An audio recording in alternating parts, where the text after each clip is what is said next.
واذكروا نعمة الله عليكم إذ كنتم أعداء فألف بين قلوبكم فأصبحتم بنعمته إخوانا. صدق الله مولانا العظيم وصدق رسوله النبي الكريم ونحن على ذلك لمن الشاهدين والشاكرين والحمد لله رب العالمین۔ آیت کریمہ جو میں نے آپ کے سامنے تلاوت کی ہے، اس میں اللہ جل شانہ نے ارشاد فرمایا ہے کہ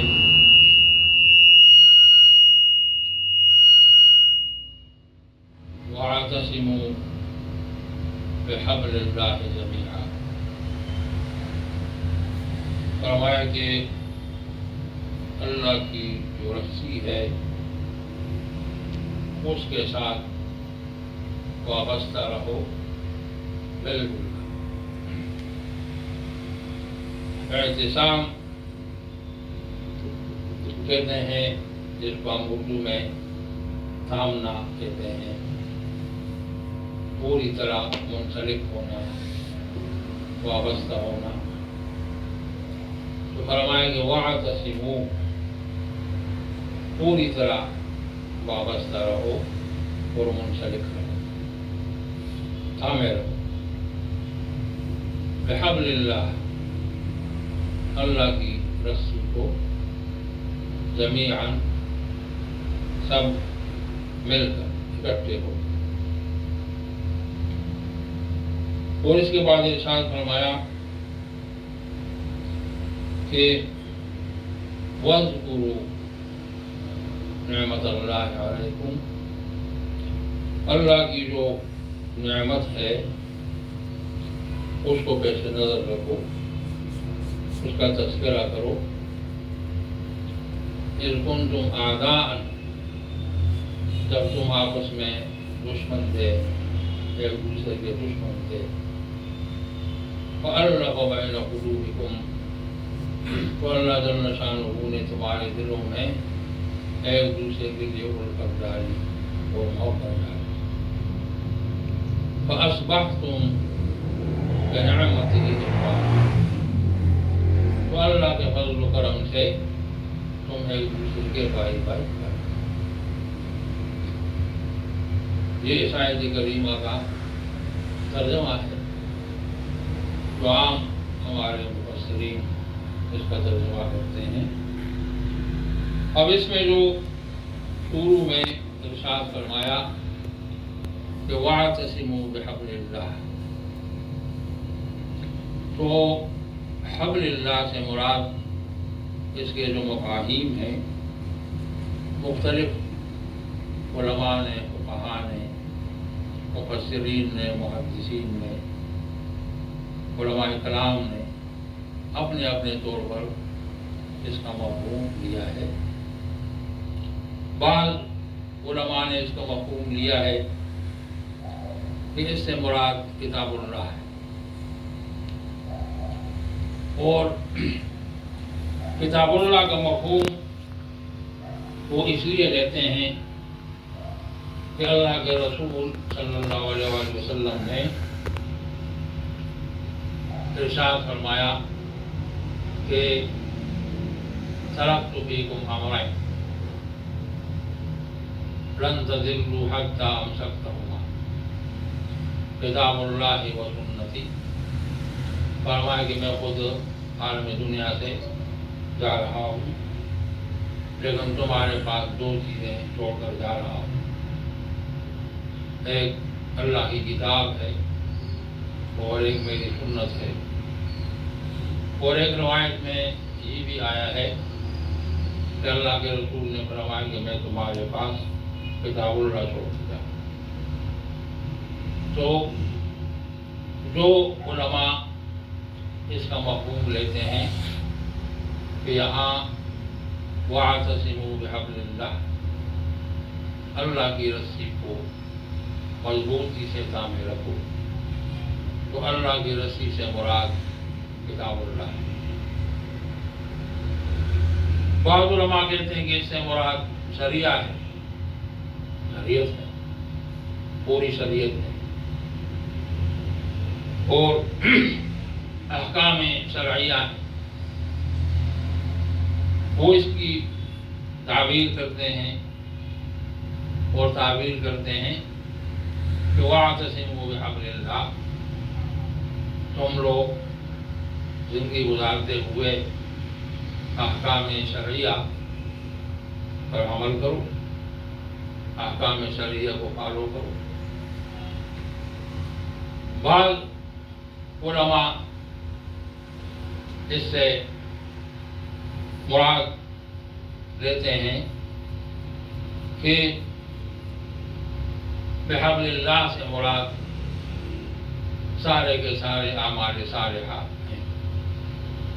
وَاعْتَصِمُوا بِحَبْلِ اللَّهِ، کہ جتنے بھی اعمال صالحہ ہیں تو یہ اعمال صالحہ کے لیے قرآن مجید میں ایک اور اصطلاح بھی استعمال ہوئی ہے جس کو وسیلہ کہتے ہیں. وسیلہ کا کلمہ استعمال ہوا ہے. تو بہرحال مختلف علماء نے تعبیرات کی ہیں اور ساری تعبیرات صحیح ہیں. اگر کوئی اس سے مراد کتاب اللہ لیتے ہیں تو بھی ٹھیک ہے، احکام شرعیہ لیتے ہیں تو بھی ٹھیک ہے، ہمارے صالحہ لیتے ہیں تو بھی ٹھیک ہے، سب کچھ ٹھیک ہے. صوفیاء کے ہاں جو اس کا مفہوم ہے تو وہ یہ کہتے ہیں کہ حبل اللہ سے مراد جو ہے اللہ جل شانہ کی ذات بابرکات ہے، براہ راست اللہ کی ذات بابرکات. اس کی وجہ یہ ہے کہ جو انسان ہے تو انسان کی ساری کامیابی اللہ کے ساتھ منسلک ہوتی ہے. انسان کی جو کامیابی ہے یہ اس کا دار و مدار اور اس کا انحصار اللہ جل شانہ کی ذات بابرکات کے ساتھ وابستہ ہونے میں ہے. جتنا ایک انسان اللہ کے ساتھ منسلک رہے گا، وابستہ رہے گا، اتنا وہ کامیاب ہے. تو صوفیاء کہتے ہیں کہ اللہ کی ذات بابرکات کو مرکزیت حاصل ہے اور ہر شخص کو فطری طور پر اللہ کی ذات کے ساتھ انسلاک حاصل ہے. مولانا روم فرماتے ہیں کہ حسب رب الناس را باجان ناس اتصال بے قیاس. اس قسم کے الفاظ ہیں کہ اللہ کے ساتھ جو اتصال ہے تو وہ ایسا اتصال ہے کہ جس کو ہم بیان نہیں کر سکتے، قیاس سے باہر ہے. لیکن بہرحال ہر شخص کو یہ اتصال حاصل ہے اللہ کے ساتھ. تو صوفیاء کہتے ہیں کہ وَاعْتَصِمُوا بِحَبْلِ اللَّهِ جَمِيعًا، اللہ کی ذات بابرکات کے ساتھ جو ہے وابستہ رہنا چاہیے، مسلسل وابستہ رہنا چاہیے. یہ جو اللہ کے ساتھ وابستگی ہے اور انسلاک ہے تو اس میں صوفیاء کا موقف یہ ہے کہ اس میں انقطاع نہیں آنا چاہیے. یہ متصل اور تسلسل کے ساتھ ہونا چاہیے کہ انسان ہر وقت جو ہے اس تصور کے ساتھ گزارے کہ میرا رب مجھے دے گا، جس کو حدیث میں فرمایا کہ انت اعبد اللہ کأنک تراہ فإن لم تکن تراہ فإنہ یراک. تو صوفیاء اس کا ترجمہ کرتے ہیں انت اعبد اللہ، کہ آپ عبد بن کر رہیں عام علماء تو ترجمہ کرتے ہیں کہ آپ عبادت کریں اس طریقے سے کہ عبادت کے وقت آپ اس تصور کے ساتھ رہیں کہ میرا رب مجھے دیکھ رہا ہے، میں رب کو دیکھ رہا ہوں۔ صوفیہ کہتے ہیں کہ عبادت کی بات نہیں ہے، تعبد اللہ عبد بن کر رہیں۔ انسان کے پاس انسان کا جو سب سے بڑا مقام ہے مقام عبودیت ہے، تو وہ سب سے بڑا عبد وہ ہے کہ جو اس تصور کے ساتھ رہتا ہے کہ اللہ جل شانہ اس کو دیکھ، اور وہ اگر ہو سکے یہ تصور بھی جمے کہ اللہ کو دیکھ رہا ہے تو اس کو بڑی بات ہے۔ لیکن حضور نے فرمایا کہ اگر آپ سے یہ نہیں ہو سکتا تو کم از کم یہ ہو کہ اللہ آپ کو دیکھ رہا ہے۔ تو یہ تصور بھی بہت بڑی چیز ہے کہ انسان جو ہے 24 گھنٹے میں کچھ ٹائم جو ہے نہ گزارے جس میں وہ اس طریقے سے رہے کہ میرا رب مجھے دیکھ رہا ہے۔ ورنہ عمومی طور پر نہیں ہوتا، 24 گھنٹے میں کون جو ہے اس تصور کے ساتھ وقت گزارتا ہے کہ میرا رب مجھے دیکھ رہا ہے۔ تو یہاں اس آیت کریمہ میں فرمایا کہ وَاعْتَصِمُوا بِحَبْلِ اللَّهِ جَمِيعًا، مل کر سب کے لیے فائدہ اسی میں ہے کہ آپ لوگ اللہ کے ساتھ، اللہ کی ذات بابرکات کے ساتھ اپنے آپ کو وابستہ کریں اور وابستہ رہیں، سراغ رکھیں اللہ کی ذات بابرکات سے۔ اس لیے صوفیہ کرام جب دعا کرتے ہیں تو بڑی دعا ان کی یہی ہوتی ہے کہ اللہ ہمیں انصراف حقیقی عطا کرے۔ باقی دعائیں کم کرتے ہیں، لیکن یہ جو انصراف کی دعا ہے، اللہ کی ذات بابرکات کے ساتھ وابستگی کی دعا ہے، تو صوفیاء کرام کے ہاں دعا میں سب سے زیادہ زور اس پر دیا جاتا ہے کہ اللہ ہمیں اپنی ذات بابرکات کے ساتھ جو انصراف حقیقی ہے وہ ہمیں عطا کرے۔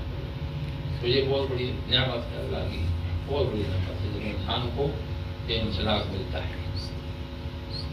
پھر فرمایا کہ دیکھیں وَاذْكُرُوا نِعْمَتَ اللَّهِ عَلَيْكُمْ، اللہ کی بہت ساری نعمتیں ہیں، لیکن ایک بہت بڑی نعمت یہ ہے کہ جب معاشرے کے اندر ایک دوسرے کے اوپر اعتماد ہوتا ہے۔ مفتی شفیع صاحب رحمہ اللہ نے لکھا ہے تفسیر میں، انہوں نے عذاب کے بارے میں لکھا ہے کہ اللہ جل شانہ جب کسی قوم کو عذاب دیتے ہیں تو عذاب کی مختلف شکلیں ہیں۔ مفتی صاحب نے بھی، مجھے یاد نہیں کہ کہاں سے یہ روایت نقل کی ہے، لیکن بہرحال منقول روایت ہے، ان کی ذاتی وہ نہیں ہے، ذاتی تجزیہ نہیں ہے، بلکہ متقدمین ایسے کسی مفسر کا تجزیہ جنہوں نے ان کی روایت نقل کی ہے کہ عذاب کی کئی شکلیں ہیں، لیکن فرمایا کہ سب سے بڑی شکل یہ ہے کہ جب معاشرے کے اندر چھوٹوں کو بڑوں پر اعتماد نہ رہے اور بڑوں کو چھوٹوں پر، بھائی کو بھائی پر اعتماد نہ رہے اور بہن کو بہن پر اعتماد نہ رہے، باپ کو بیٹے پر اعتماد نہ رہے اور بیٹے کو باپ پر اعتماد نہ رہے، یہ جو شکل ہے یہ عذاب کی سب سے بڑی شکل۔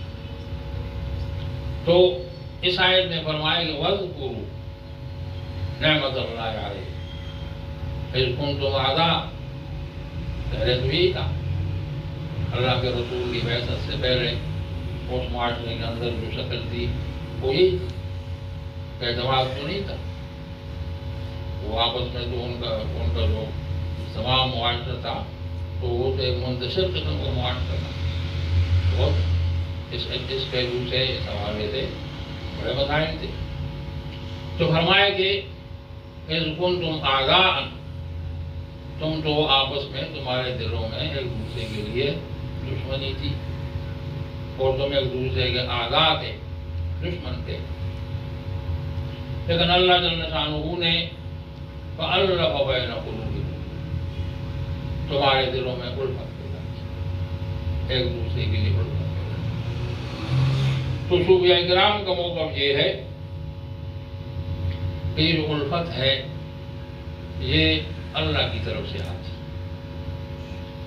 اور مومن کے بارے میں اللہ کے رسول نے ارشاد فرمایا کہ المؤمن مأرب یألف ویکلف، کہ مومن جو ہے یہ الفت کا مرکز ہوتا ہے. مومن کو الفت کا مرکز ہونا چاہیے. اور مومن وہ ہوتا ہے جس کے وجود میں الفت ہوتی ہے.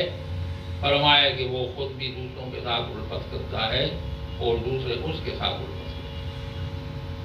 تو صوفیاء کے ہاں یہ جو الفت ہے اور تعلق ہے اس کو بڑی اہمیت حاصل ہے. ہمارے ہاں یہ جو بھائی چارے کا تصور ہے صوفیاء کے ہاں کہ ایک مرشد کے جتنے بھی متوسلین ہوتے ہیں، متعلقین ہوتے ہیں، وابط ہیں، بھائی کہلاتے ہیں.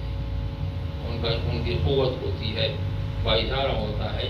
اور یہ خانوادے جو اوپر سے چلے ہیں ہمارے تمام صوفیاء کے، تو یہ بالکل ایسے ہی ہیں جیسے جو ہے نسبی خاندان ہوتے ہیں اور نسبی رشتے ہوتے ہیں.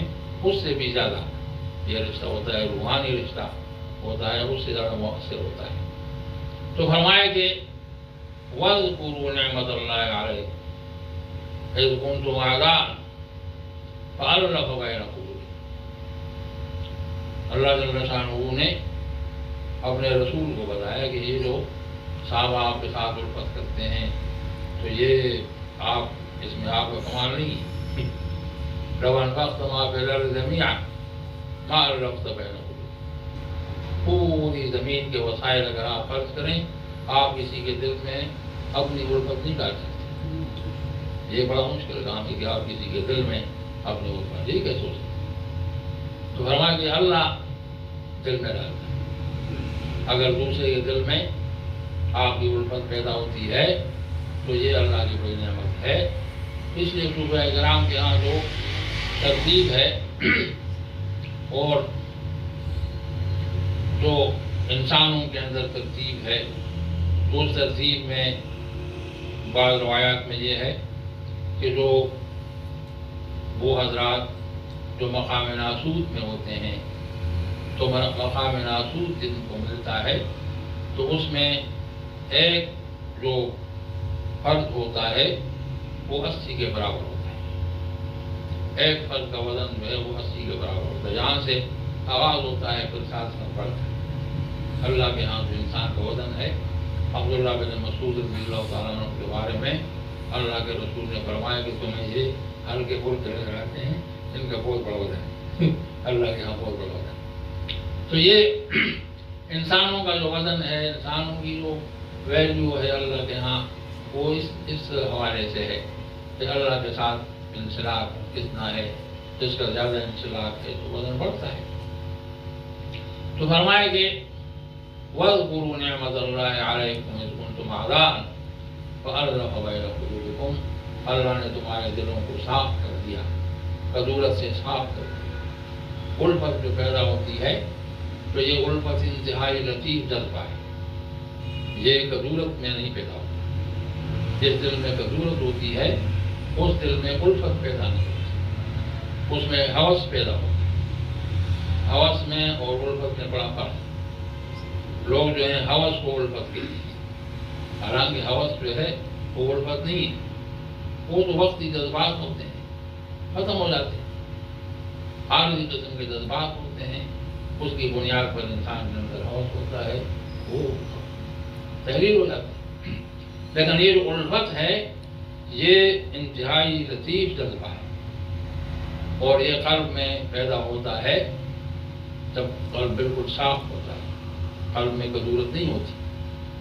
تو الفت کے بارے میں فرمایا کہ فَأَلَّفَ بَيْنَ قُلُوبِكُمْ. اللہ جل شانہ نے تمہارے دلوں میں الفت پیدا کی، تمہارے دلوں کو صاف کر دیا. تو اس کا نتیجہ کیا ہوا؟